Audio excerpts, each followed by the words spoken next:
जनसंवाद खबर में आपका स्वागत। घोसी हाई स्कूल के कैंपस में आईटी मंत्री ने जिले के 240 स्मार्ट क्लासेज का किया उद्घाटन। मौके पर डीएम, एसपी एवं पूर्व सांसद भी रहे मौजूद। दरअसल घोसी हाई स्कूल के परिसर में गुरुवार को जिले के विभिन्न स्कूलों को 240 स्मार्ट क्लासेज का उद्घाटन आईटी मंत्री सुजीत सिंह के द्वारा किया गया। इस मौके पर अल्पसंख्यक कल्याण मंत्री जमा खान, पूर्व सांसद डॉक्टर अरुण कुमार, डीएम अलंकृता पांडे एवं एसपी अरविंद प्रताप सिंह भी मौके पर मौजूद रहे।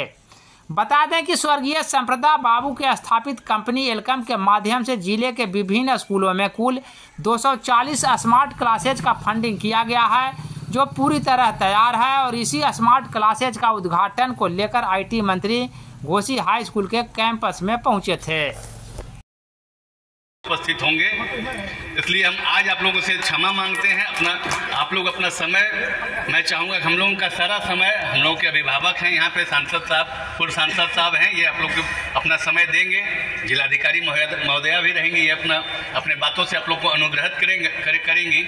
और आप लोगों से मैं यही गुजारिश करूँगा कि आज जितना कार्य हो रहा है, जितने काम आप लोग देख रहे हैं, जहानाबाद से पटना, गया से पटना, या जो कुछ भी हो रहा है, ये हम लोगों की सरकार की देन है।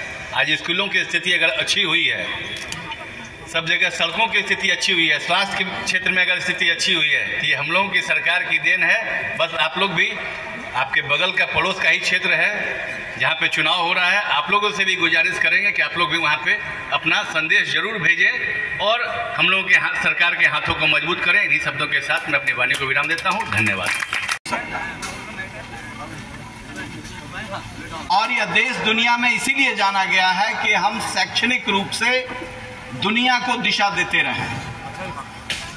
आज इस कुछ कालखंड को छोड़ दीजिए तो मैं मानता हूं कि हजारों वर्ष से हमारी शैक्षणिक व्यवस्था उच्च कोटि की रही है, जो विश्व मानवता के प्रति अकाउंटेबल है। आइंस्टाइन ने जब एटम बॉम्ब का आविष्कार किया, खुशी हुई, लेकिन आइंस्टाइन जर्मन का वैज्ञानिक यह सोचता है कि if this research will go along with the thought of Gandhi यानी भारत वहां भी था, तो निश्चित तौर से यह मैकेनिकल थेरेपी आपको कुछ नहीं दे पाए।